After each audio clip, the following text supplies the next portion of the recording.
दोस्तों, मैं हूं विशाल आजम। एक बहरान ख़त्म नहीं हुआ, एशिया पर तेल का दूसरा तूफान मंडलाने लगा है। स्ट्रेट ऑफ हॉर्मुज़ के बाद बाब अल मंदब भी खतरे में है। एशियाई मईशतों की सांसें अटक गई हैं।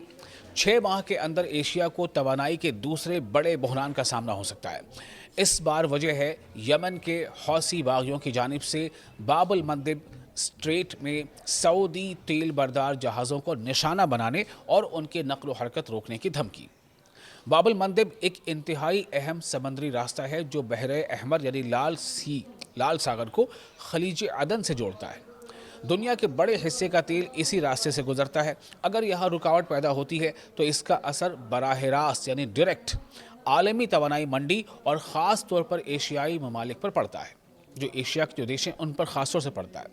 ये सूरत हाल ऐसे वक्त में सामने आई है जब एशिया की कई कंट्रीज़ अभी तक स्ट्रेट ऑफ हॉर्मुज़ की बंदिश के असरात से मुकम्मल तौर पर निकल नहीं सके हैं। मार्च में ईरान और अमेरिका के दरमियान कशीदगी के दौरान हॉर्मुज़ से तेल की तरसील शदीद मुतासिर हुई थी, यानी तेल की सप्लाई मुतासिर हुई थी, जिसकी वजह से मिडिल ईस्ट से तेल हासिल करने वाले कंट्रीज़ को शदीद मुश्किलात का सामना करना पड़ा।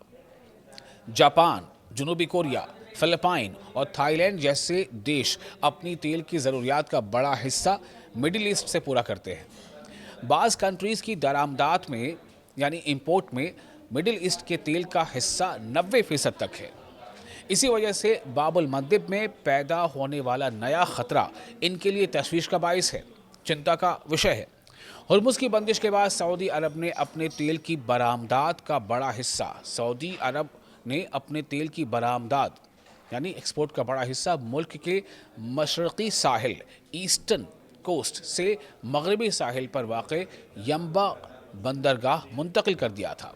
ये बंदरगाह बहरे अहमर यानी रेड सी यानी लाल सागर के किनारे वाक़ा है और अब सऊदी अरब की 70% से ज़्यादा क्रूड ऑयल की बरामदात यहीं से होती हैं, एक्सपोर्ट यहीं से होता है।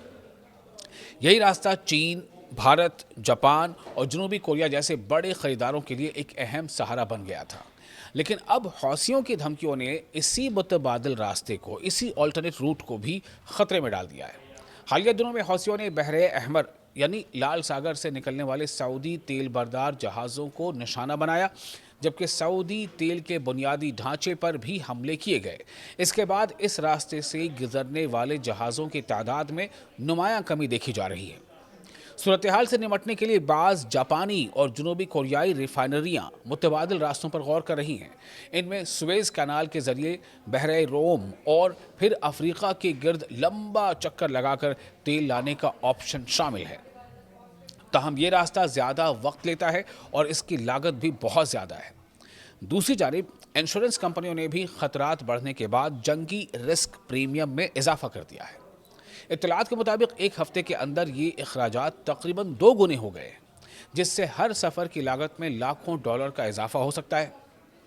एक्सपर्ट्स का कहना है कि इजाफी अखराजात आखिरकार सारिफीन तक मुंतकिल होंगे, यानी पेट्रोल, डीजल और तवानाई की कीमतों में मज़ीद इजाफा हो सकता है। इसका नतीजा महंगाई की नई लहर की सूरत में निकल सकता है, जो पहले ही जापान, इंडोनेशिया और दीगर एशियाई मईशतों पर दबाव बढ़ा रही है। तो अगर बाब अल मंदब में कशीदगी यानी तनाव मज़ीद बढ़ता है तो एशिया को 6 माह के अंदर दूसरा बड़ा तवानाई बहरान देखना पड़ सकता है, जिसके असरात तेल की कीमतों, महंगाई और खित्ते की इक़्तिसादी तरक्की पर बराह रास्त पड़ेंगे। आपको ये वीडियो कैसा लगा? आप अपने कमेंट्स हमें कमेंट बॉक्स में शेयर कर सकते हैं। वीडियो अच्छा लगा हो तो इसे लाइक और शेयर ज़रूर करें।